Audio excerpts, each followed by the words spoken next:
Introducing National Streaming Sports, live and on-demand sports talk programming that you can access 24/7. For the premier sports talk experience, tap into our Roku channel. Start your mornings with Mac and Jack covering all the weekend sports action. Then pour a cup and enjoy all the sports you can drink on the Coffee and Sports podcast. At midday, talk sports from east to west on the Coast to Coast podcast. Followed at night by some hot girl talk with Prim and Proper Sports featuring Sonia Pearson. Talk boxing on the Gloved Fist. Yankee fans tune in for Start Spreading the News. And there's more on the College Sports Huddle and Sports Scope with Robert Butler. There are 20 podcasts in all and 70 weekly shows giving us a 3.4-star viewer rating. To find us on Roku TV, search for National Streaming Sports on the Roku search bar. Click on the logo and you're in. National Streaming Sports, live and on-demand sports talk for America.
This is a Huddle Sports Network broadcast. You can find us on Roku TV, Amazon Fire TV, Facebook, and of course YouTube. Get all your NFL news here first.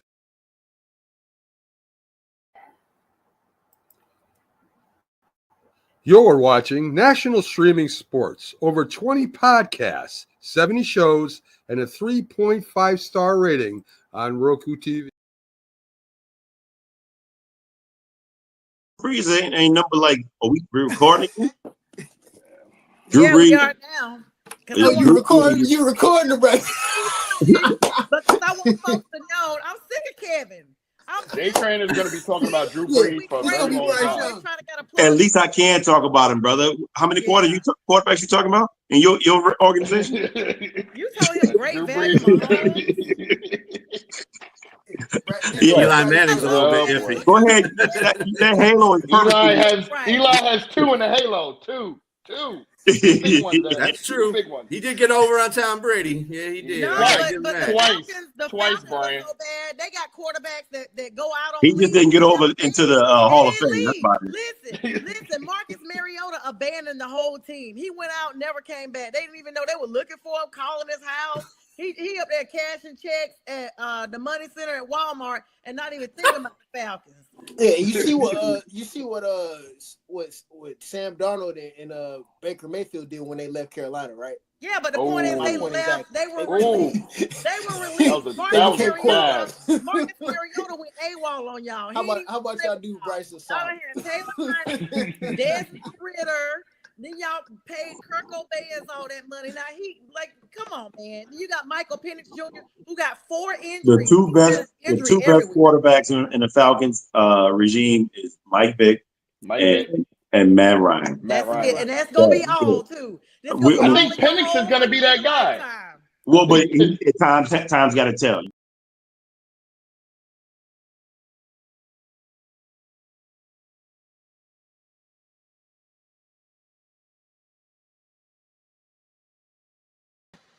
Good evening, everybody, and welcome to Prim and Proper Sports. I'm your host, Sonia. I hope everybody's having a great Wednesday, this pre-draft Wednesday.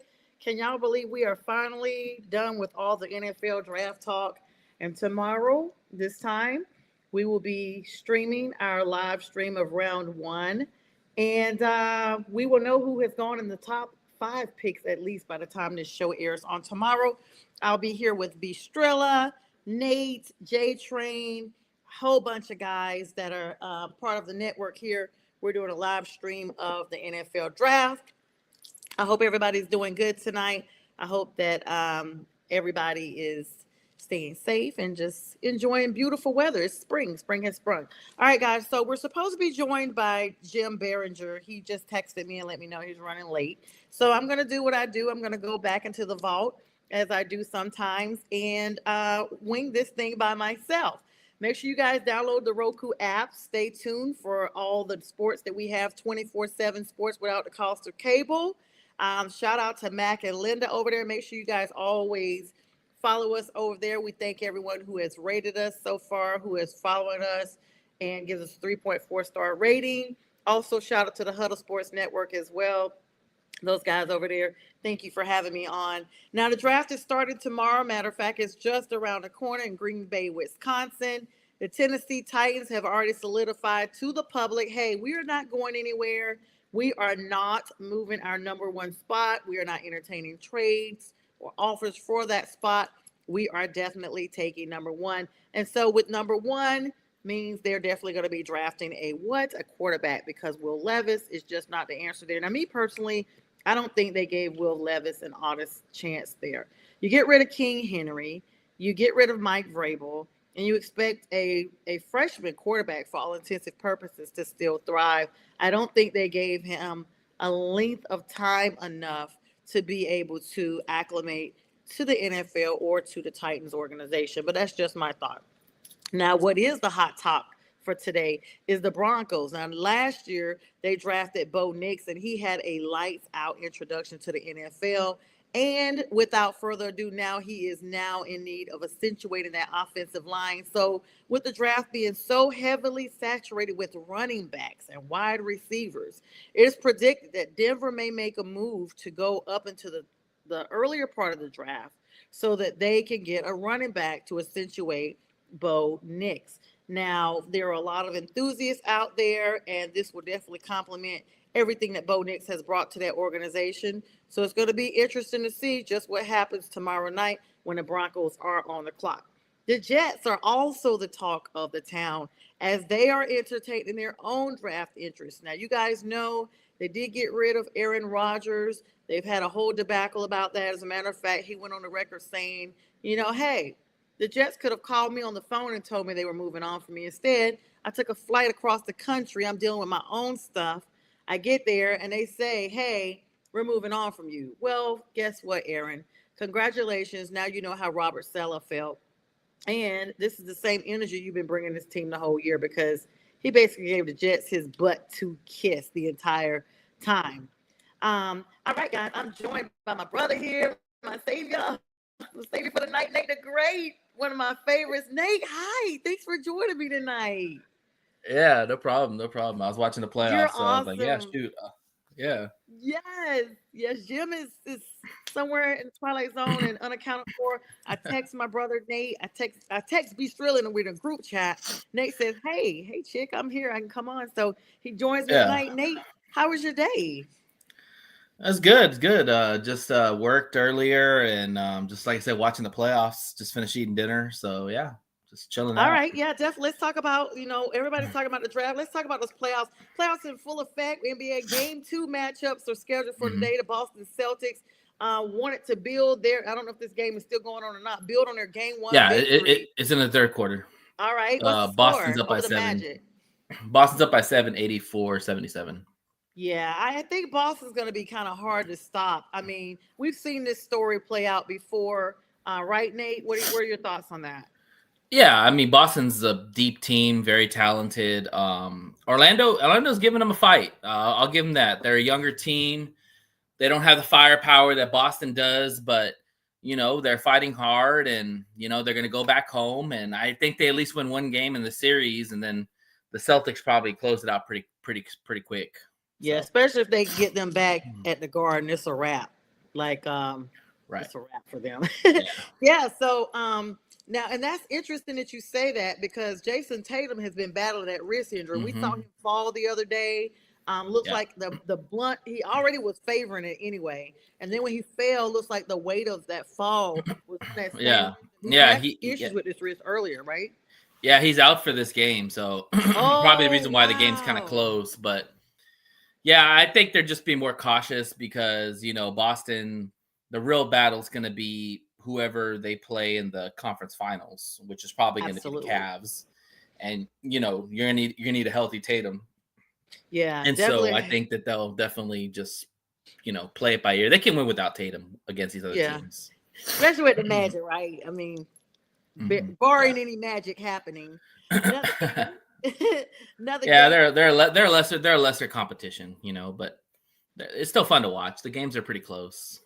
Yeah, this is the exciting time of NBA for me. This is when I start really tuning in because before you know it, it'll be May, then June, and we're in finals, and it's like, oh my gosh, we're getting ready to crown the next champion. I mean, exactly. Cleveland Cavaliers are hosting the Miami Heat, and they have a 1-0 series lead as well. Yeah, and I think Cleveland's pretty much bulldozing right now, Miami. So yeah, again, I think it's going to be a crash course with the Cavs and the Boston for the champion for the rights to get to the finals in the East side. Because both of those teams, both of those teams are playing at a very high level. I don't see anybody else really challenging those two teams. So I think they're on a crash course. I was going to ask you about that. Now let's switch gears to the West Coast, the West Division, that is. The Warriors are looking good. I mean, Jimmy Butler out there situated, Draymond Green, Steph Curry. They are on the road with Game 2. Yeah, they play tonight. Game 1 lead. Yeah, another young team that's going against a very veteran, experienced team with Steph Curry. I think the Rockets probably win tonight to tie it up. But I have the Warriors winning this series just because experience and Steph Curry is your closer. I don't think the Rockets have that kind of guy yet. Yeah. They're still a very young team and they haven't really been in the playoffs. In fact, I don't think any of the young guys have even been in the playoffs.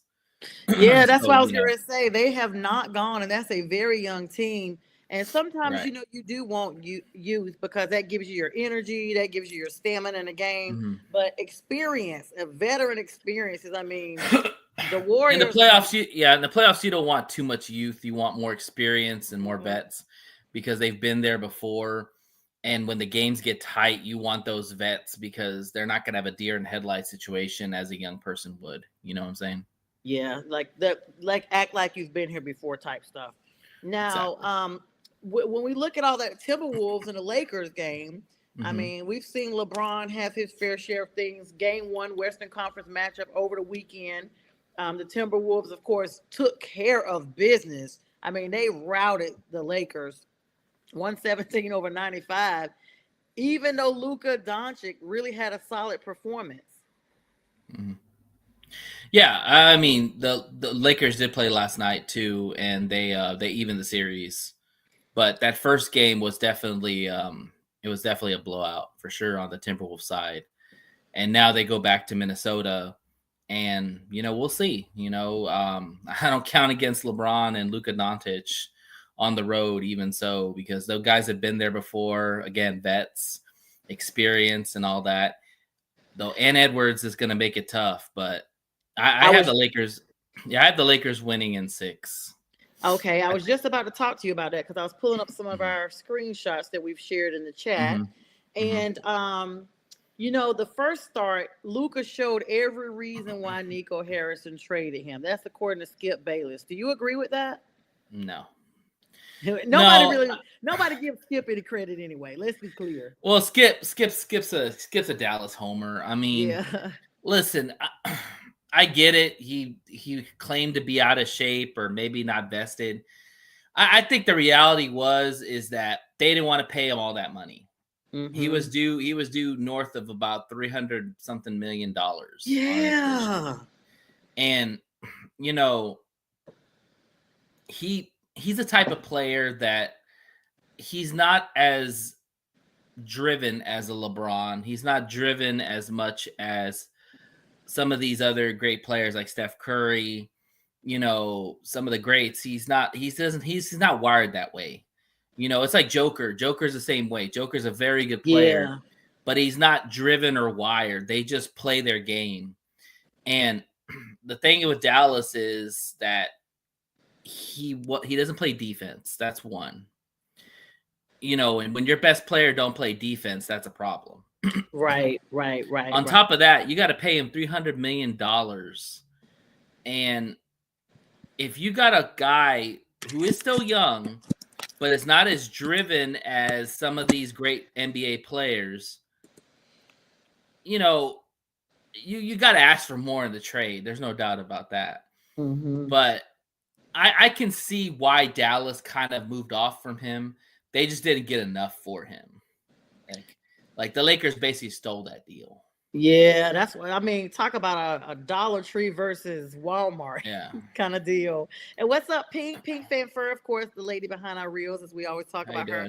She's saying hello tonight. She's draft 2025. We wanted to plug in that information real quick about the NBA while we were, at a small pause here. How are you feeling about the draft? We can switch gears back. I'm glad it's over tomorrow, or at least the first round is over. I'm so tired. Like I think today I just enough was enough. I've been listening to this. I listen to a lot of talk radio when I'm working. Oh yeah, and so or sports radio, and I have been listening to sports radio for almost 3 weeks about the draft, and it's the same stories. Where's Shedeur going? Why is he going there? You know, this draft is this and that, and what these teams are going to do and all that. And I'm just like, listen, I'm just ready for tomorrow to be over with. It's all the guesswork. Yeah, it's all just like, it's all smoke and mirrors. You know, B said it best. Like, I mean, you know, he's a very blunt person. Like he doesn't, he says he doesn't believe anything until it happens, which is fine. I can buy that mentality, but I also like to follow the crumbs in situations, because usually if there's crumbs, it leads somewhere to something. There's always crumbs. There's always crumbs. And you got to do in-depth, deeper dives into where those crumbs are leading. And that being said, let's just get it out of the way again. Shedeur is going to the Steelers. Okay, so number 21. It's a done deal in my mind. I think, and it doesn't make sense because J-Train, and I don't know if he's listening or not or where he's at, but we talked about this on our mock draft. Like, he told me with a straight face that he's okay with what Spencer Rattler brings to the table. Listen, Spencer Rattler, I don't think is a starting quarterback in this league. I really don't.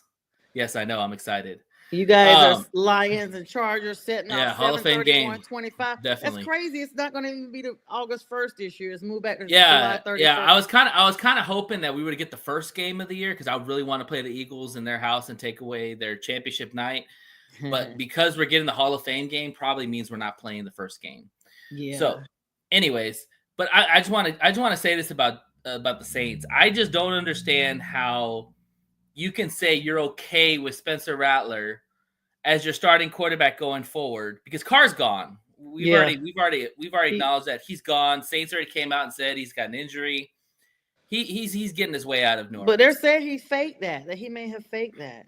Well, either way, he's not going to play. Right. He's not going to play this year.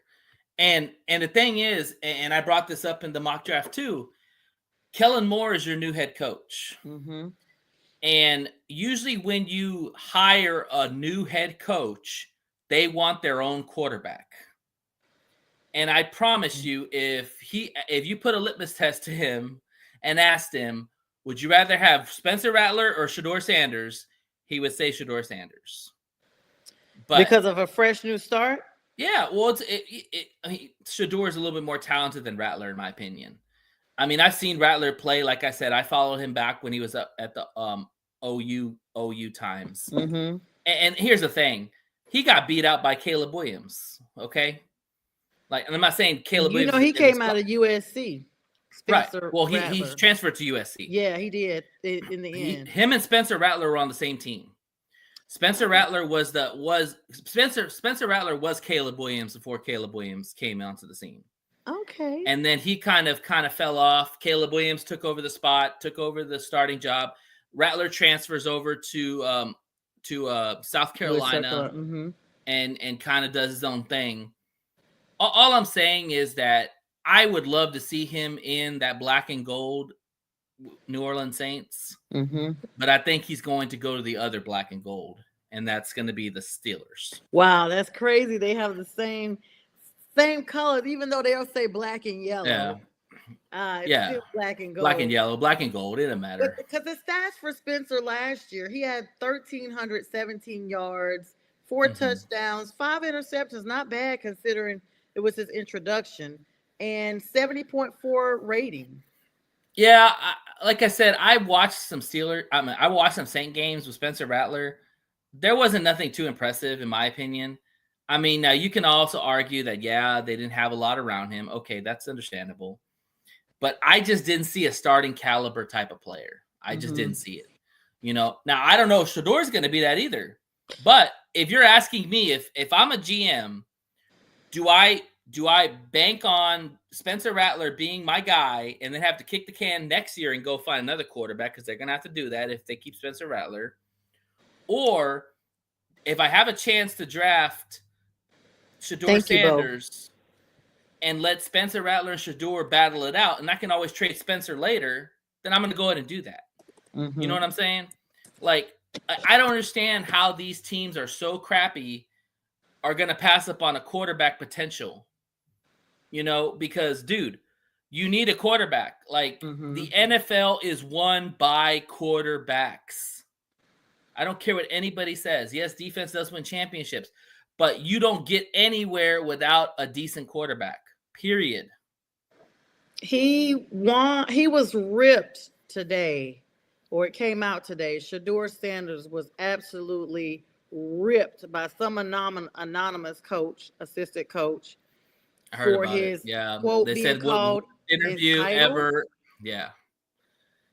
The I'm going to day say before something. the draft. Okay, go ahead. No, I was just saying the day before the draft. And real quick, some little breaking news here. Free agent DeAndre Hopkins is scheduled to visit with the Patriots next week. Wide receiver out of the Cardinals. I didn't even realize he was a free agent. That's a little bit of breaking news. He's going to be visiting with the Pats next week. He was NFL at the Chiefs. Network. He was at the Chiefs in the championship, but didn't really do anything. One time he had a chance to catch the ball, fell, or Patrick Mahomes missed him on a wide open play. Yes, that's why I was like, this is a different D Hop. When I saw that, I was like, this is a totally different D Hop. He's talking about Hop for real, Hop. Yeah.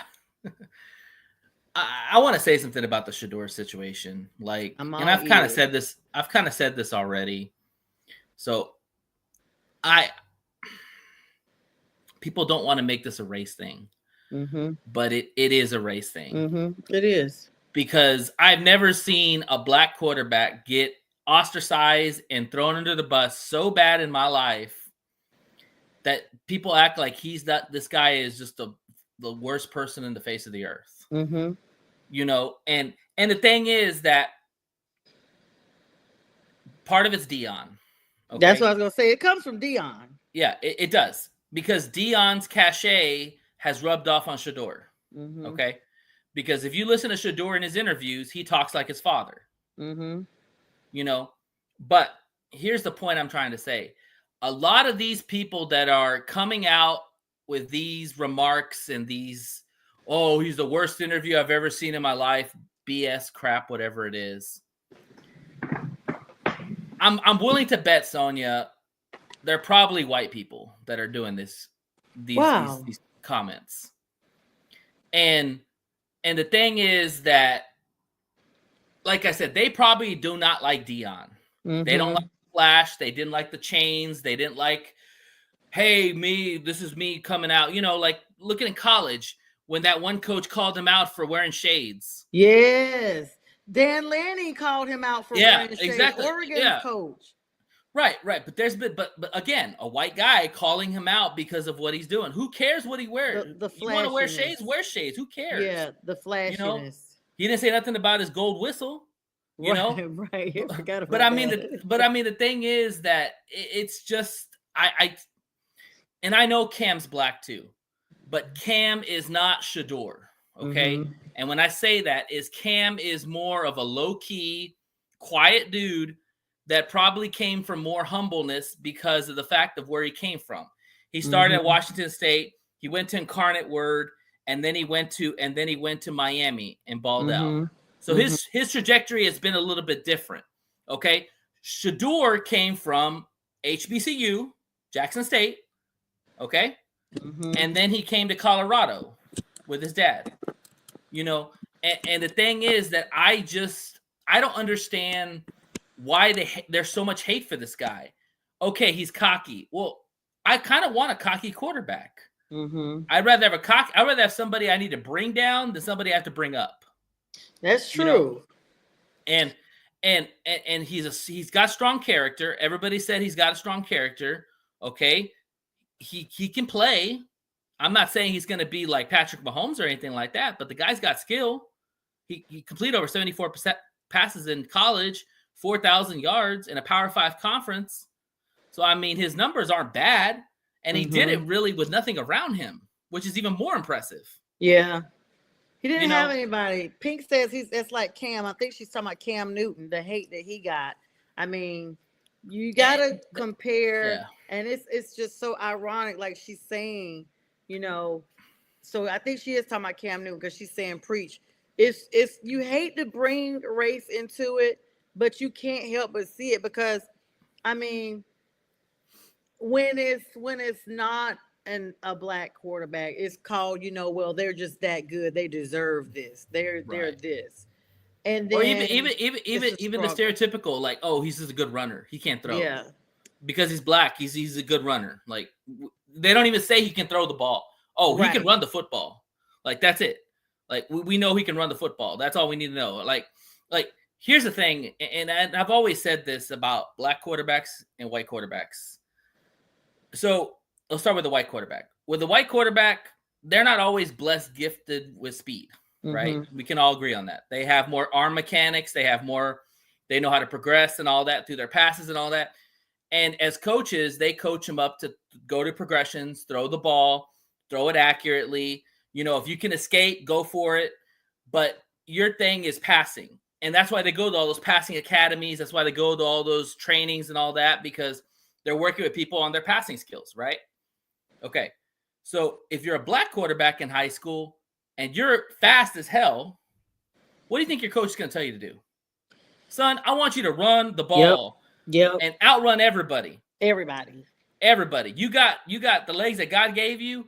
Go run and go give me some touchdowns. And that's all that matters. Don't even worry about throwing the ball. Don't even worry about your progressions, nothing. If that thing breaks down, you go. Right. And the thing is that they never really learn progressions. They never really learn to stay in the pocket and throw accurately. It's all about, hey, if I got my feet going and the pocket breaks down, I'm gone. You know, I can outrun this whole defense. As much as people have been speaking against him, and now this NFL coach or assistant or whoever it is has come out, Matt Rule, former Carolina Panthers coach and Nebraska coach, actually has Shador's back. He said, I would take him at 3 without a question. I think he's tough. He said you can actually quote him on this, that when they played them, he took 12 hits. 7 of those hits were sacks, and he's accurate and smart. And he sees the coverage ahead of time.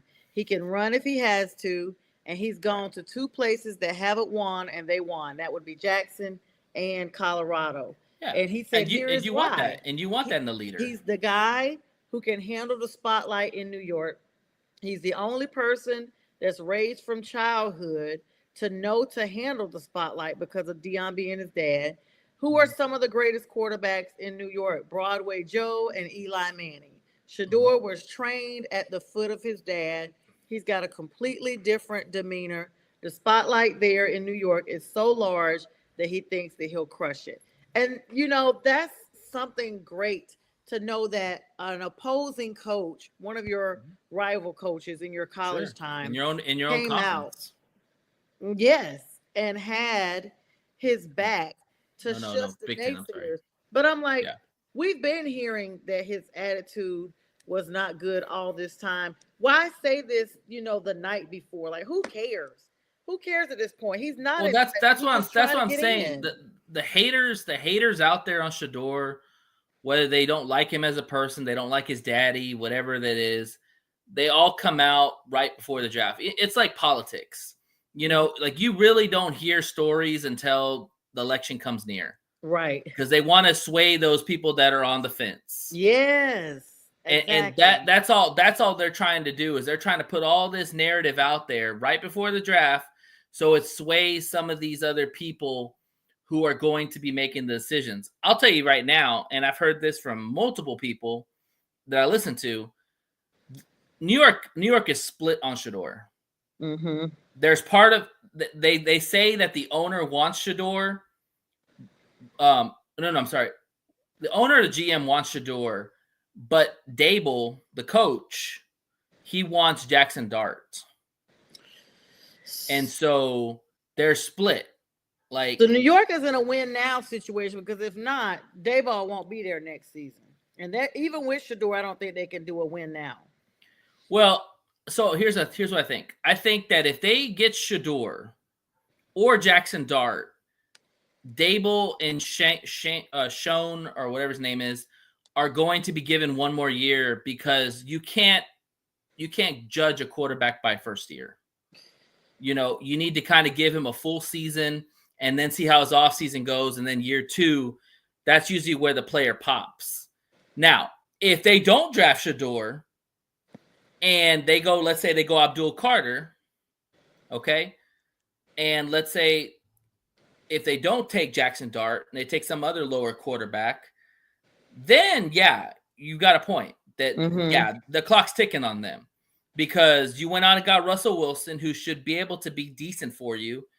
And then you got 30 for 30 Jameis Winston behind him. So, I mean, like, if they have another losing, like a really bad season, like if they're 500, Sonia, I think they keep their jobs because that's progression. Okay. But if they're 17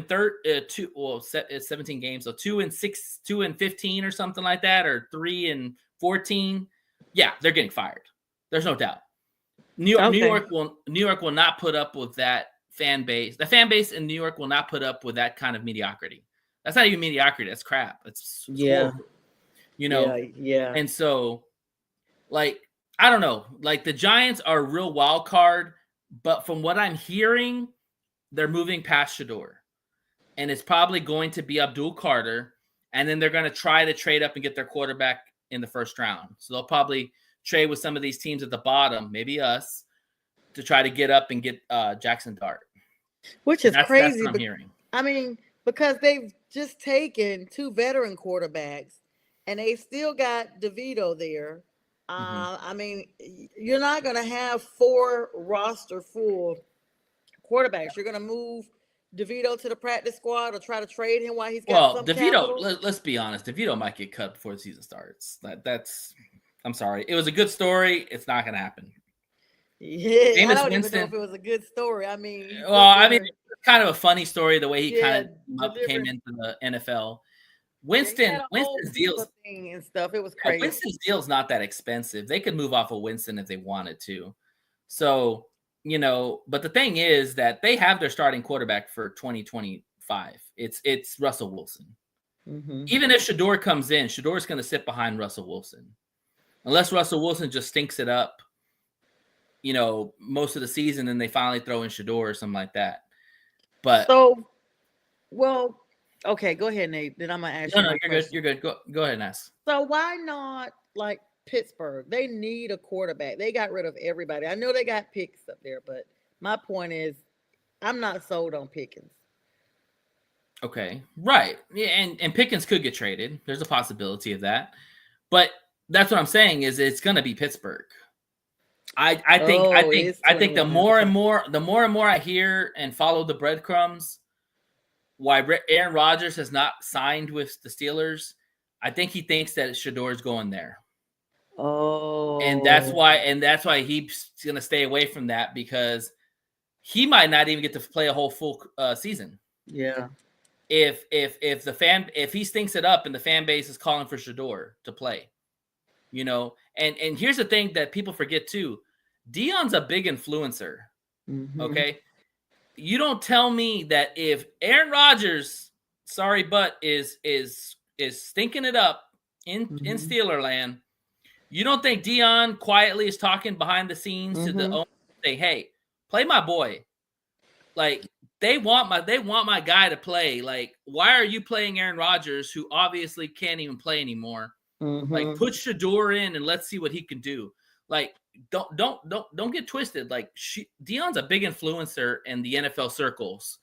Yes. And he will talk to the Rooneys. He will talk to Mike Tomlin. He's probably really cool with Mike Tomlin.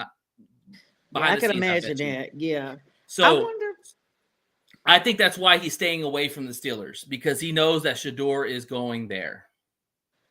I wonder another scenario that came up, and like you said, I'll be so glad tomorrow night this time we can all put it to rest. Yeah, me too. We will be like, listen, here was all the guesses, and none of us see who's right, right. See who's right, see who's wrong. Yeah, exactly. Yes. There was another summation that the Cowboys, every year we hear the fan base and everybody say they're tired of Dak, and then some kind of way Dak, finagles another deal and he stays, and then he gets hurt, but he's still on the team. And we saw what they did with Trey Lance. Didn't even let him get his full contract because they robbed him of the they traded picks for him too. Huh? They traded picks for Trey Lance, and yes, that's the other thing. And then they ended up trading him. But the scenario went like, okay, like you said, Deion is heavily infiltrated in the NFL. He's very well respected. One of the best cornerbacks ever of record. And so, people just really respect him. And he's, a man. There's a reason why if you look at some of his staff at Colorado, they're former NFL players. Marshall Faulk, Warren Sapp. Yes. He literally he's gonna have an NFL roster on his staff. Yeah, he takes his village with him. He's the type person, like I said, he's a man of faith. He takes his people, his village with him. Or he just draws the crowd. He just draws people in because he's such an influencer and he's such a good leader among men that people buy into what he's doing at Colorado. And the fact is they want to be a part of that. Yeah, so it went okay, and so I had brought up Dallas because I wanted to build up to what I was gonna tell you about. And you probably heard this, that he just got this $54 million contract with Colorado, but it's it's still a loophole in there. If somebody wants to buy it out, they can. If he wants to go to the league, so they were saying that possibly Dallas would be able to loop up or whatever they were gonna do, get Shador. And then also bring his dad in. What are your thoughts on that? I mean, sometimes but I have to ask. So one thing about Jerry Jones is Jerry Jones doesn't like buyouts. He doesn't want to pay extra money for somebody and beg them to come play for the Cowboys. He thinks that if you want to play for you want to coach the Cowboys or play for the Cowboys, you got to show that you want to play. He's not gonna beg you. He's a salesman. That's what he does. I was surprised that Deion didn't go to the Cowboys because once I found out that the Cowboys are moving off of McCarthy, first thing came out of my mouth is Deion's going. 100%. I thought or the Raiders. I thought one of those because he's connected. I thought the Raiders might have made a bit of push, but the Cowboys made a lot of sense. He played well for the Cowboys. He's very tight with Jerry Jones. He still talks to Emmitt Smith. He still talks to Michael Irvin. He's very invested in the Cowboys. And to coach, quote unquote, and I say quotes because it's not true anymore, to quote unquote coach America's team, Deion would jump at the bit to do that. You're crazy. He would. He probably would revamp them. Yeah. For real. Do you know the hype that would be around? 100%. But here's the thing: everybody would become honorary Cowboys fans just because they like Deion. But here's the thing. Either one or two things happen, and why it didn't work out. Because I think he could have left Colorado. Colorado is not a premier job. They're not even even formidable in when the conference is. Like, they're decent, but they're not great. The only reason why it didn't work out for him is one or two things. A, Colorado begged him and over the earth to stay at that school. And that's why they gave him the extension, because they knew that he is everything for Colorado now. He has put Colorado on the map. People don't talk about Colorado anymore or talk about Colorado now because of Deion Sanders. That's the reason why they retired his son's jersey and retired Travis Hunter's jersey, because Deion has done more for Colorado than anybody has done for Colorado in a minute. Yeah, nobody even really paid attention to them. The revenue, the fan base, everything, the hype, all that stuff is real. So that was one reason. The second thing is, I think Deion went to Jerry, because I guarantee you there was a negotiation period. Deion asked for the moon. And Jerry, as much as Deion, he loves Deion. Again, he's not going to overpay for situations with coaches. He might overpay for a player, but he's not going to overpay for coaches that he's never been a coach in the NFL. And I understand that. That's totally fine. So Deion probably went and asked for a lot of money, and Jerry's like, I can't do that. Hey, Fred, what's up, Blue Phoenix? How you doing from the West Side? Thanks for checking in with us tonight. But that's why I think it didn't work out. I really agree with that. I mean, and I know that you would have like the full narrative on that, because you think intellectually from almost like, I mean, Nate, you really could be in like some type of ownership position with leagues. I would honestly, I would love to get into that realm of stuff. I started too late in life. You're way younger than me, so you have plenty of life, sir.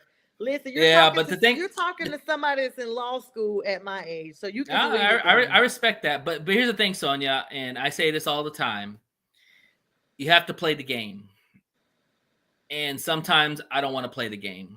Yeah. I want to play. I want to make my own rules. Have the fun. You want to have the fun too. Yeah, I want to have the fun. I want to make my own rules, and I know that when you get into the bureaucracy and the red tape that comes in with those situations, you're handcuffed, because you have to play their rules, just like you're a lawyer. Like, you've got to play by the judicial system. You got to play by whatever they tell you to do.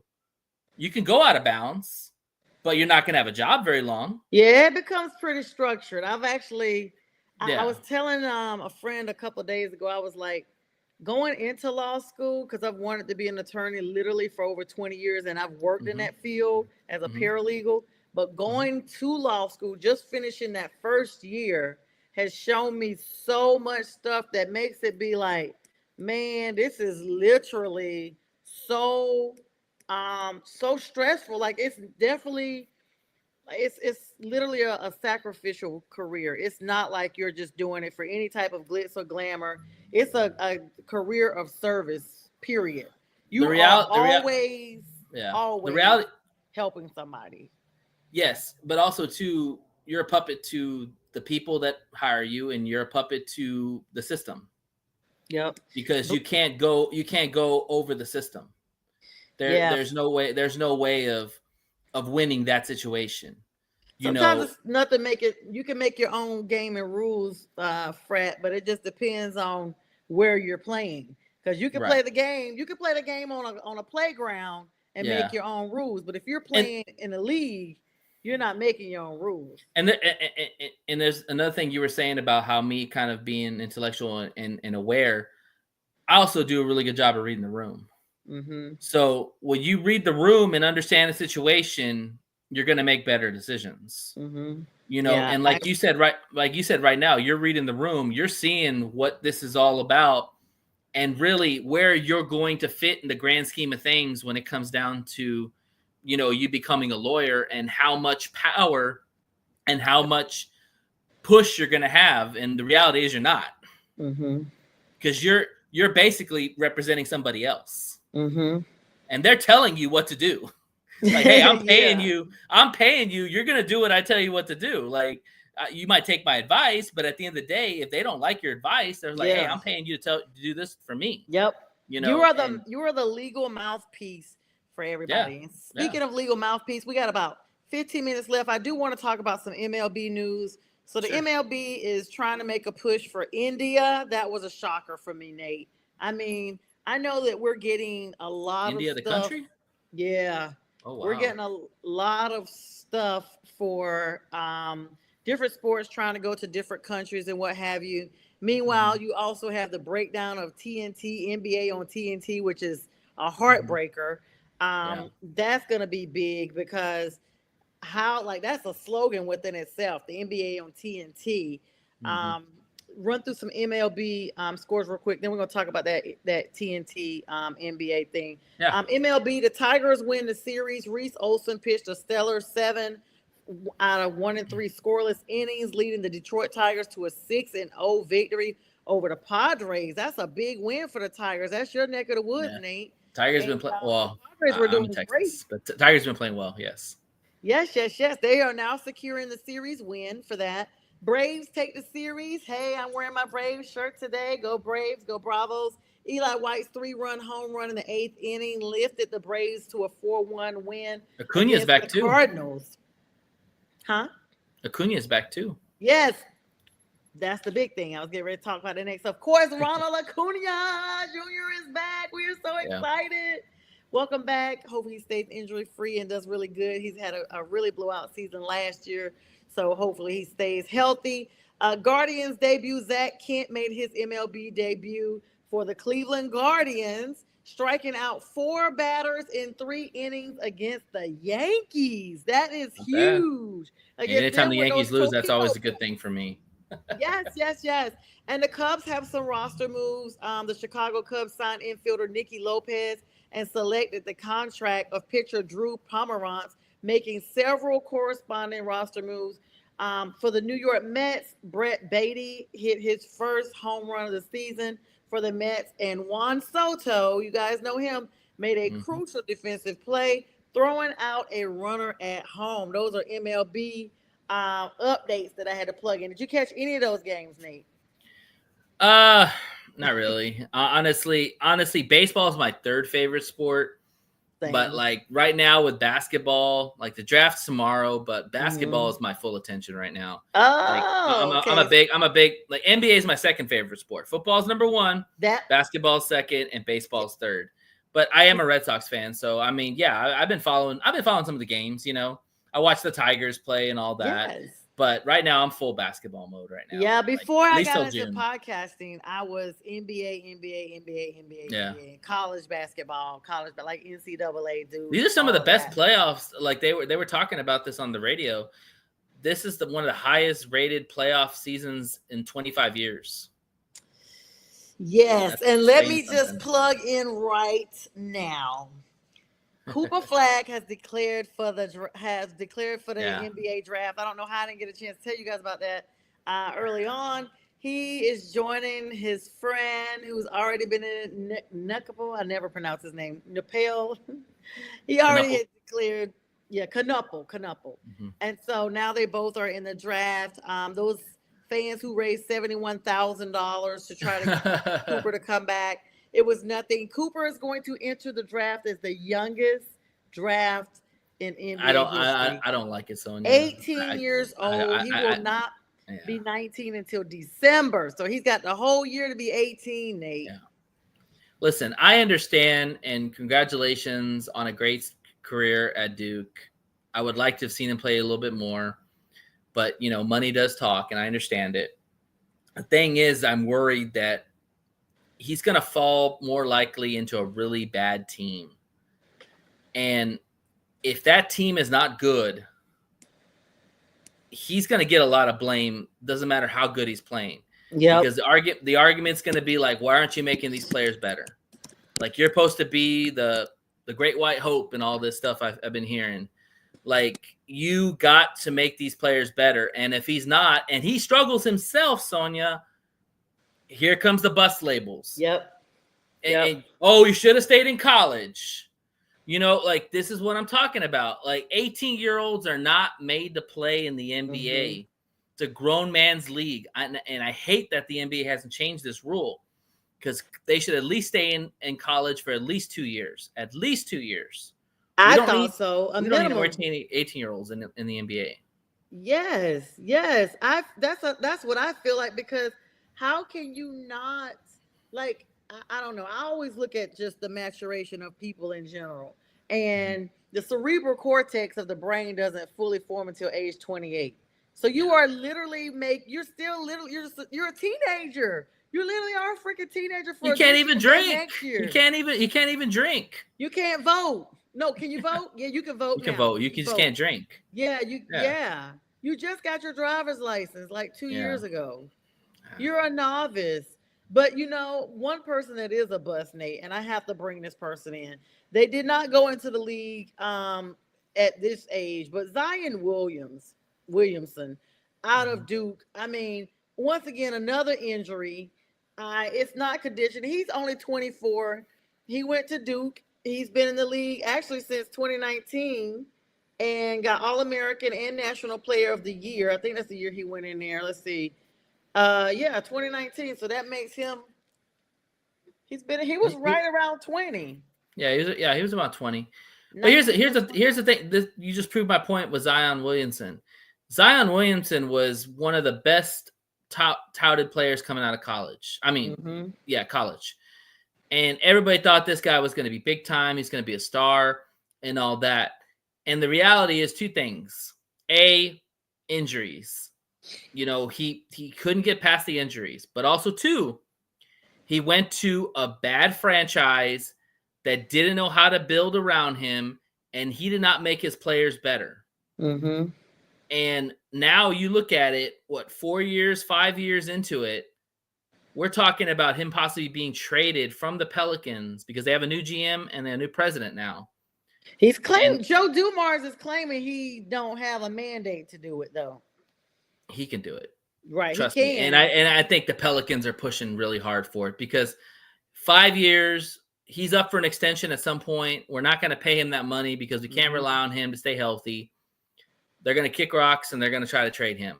But that's what I'm trying to say is that with Cooper Flagg, I'm worried about that because if Cooper Flagg lands on the Wizards or the Hornets, those teams are bad. Yeah, really bad, garbage, and they're not constructed well from the front office either. Mm-hmm.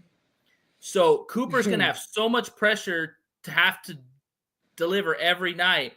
And Sonia, if he comes out and he doesn't deliver, I guarantee you the bust labels will come out so quick it will make your head spin. Mm-hmm. There'll be a lot of people saying he should have stayed in college. Because I hope not. And it's not like it's so weird with the NBA draft. It's not like kind of like how the NFL is. Like we know there's teams that are lower rate that may get the allotment, but they're not like the worst team. But Zion Williamson, just to be fair, is 6'6" and weighs 284 pounds. That's a lot of weight. Yeah. He needs to lose weight. Way more lean than that. Yeah. And I think his game could transition well to the NBA. But the thing is, like I said, how much pressure he's going to be the face of that organization at 18 years old. Because he's going to come in. Him to go to the Jazz. Well, yeah, another bad franchise. I mean, it's a better run franchise, but they don't have anything around him. Yeah. So I don't know. I just and here's the thing, Cooper's a winner. Like people don't understand this. When good players go to bad teams, they have to be honest with themselves and say, you know what? We're going to be bad for a minute. Yep. And we're going to take a lot of losses before we start winning. What kind of mentality do you have, or how does that affect you as your season goes throughout when you're losing by 30 points and you're losing 10 games in a row, to where when you were in high school and you were in college, you didn't even lose back-to-back games. Right. People don't, again, this is, and I appreciate you saying this about me because this is what I'm talking about. People don't think about the deeper things that go on with being an 18-year-old and being the number one pick. Yeah, it's all glitz and glamour. Yeah, you get the bag.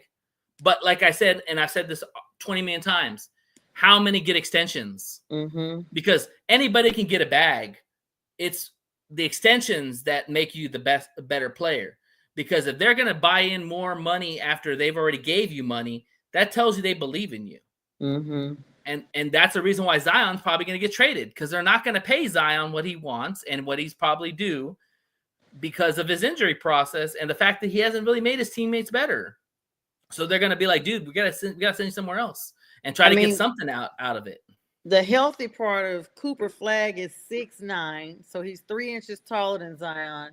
Yeah. And he only weighs 205. Yeah. He's like I said, I hope it works out. I hope it works out for him. I'm a little bit worried about it because where he's going to be landing, none of those teams have any talent around him. And he's going to be losing for a good minute until they figure some stuff out. Give us some Nate luck. always. What'd you say, Nate? I'm sorry. Oh, no, good luck. That's all. Right. That's on. Always great to have you on, Nate. Give us some score projections you got going on right now. What's the updated scores that are what you're watching?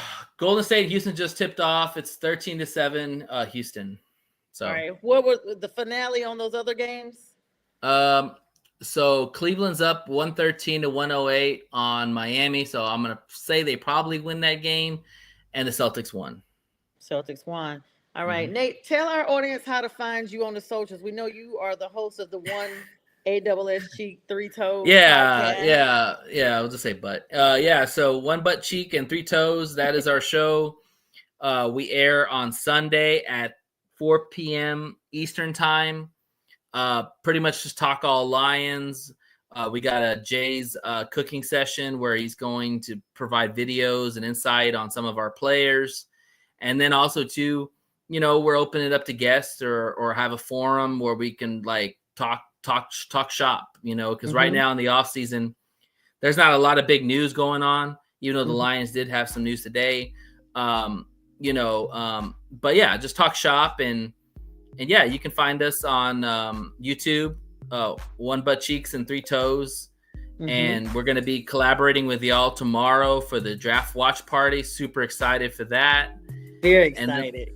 And then, like I said, Sunday, we're going to do a show Sunday at 4 p.m. Eastern, pretty much going to talk some Lions news. And then we're going to have an open forum for talking about the draft, how people thought their teams did, and yada, yada stuff. So check it out. Please check them out. And Bistril is also your co-host on that podcast. Bistril is also my co-host, and Jeremy Myrick is also. Germany. They're on, and JB is also with them. They're sometimes on 2 p.m. every day, Monday through Friday Eastern. JB. B has his show on 2 p.m. on Eastern time, on the Huddle Network. Correct. Absolutely. And they talk Detroit sports. Yes, and he's also now taking our 5 p.m. slot here on the National Streaming Sports Network. Yeah, because he's going to be changing. Yeah, because he's not going to be doing the day anymore. He'll be going to the afternoon. So but we got both you guys on both networks now on National Streaming Sports and Sports Network. Nate, always great to sit down and talk with you. Yeah, we'll do it again tomorrow, brother. The intellect is always on point. We thank everybody. Appreciate it. Love, comments. Thank you for joining me impromptu, Nate. Always a great time. We wish everybody a good night. We'll see you guys tomorrow night at 7:15. Go Lions. 30 p.m. For the draft. And as we say, go Lions, and I'm saying keep pounding.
This is a Huddle Sports Network broadcast. You can find us on Roku TV, Amazon Fire TV, Facebook, and of course YouTube. Get all your NFL news here first.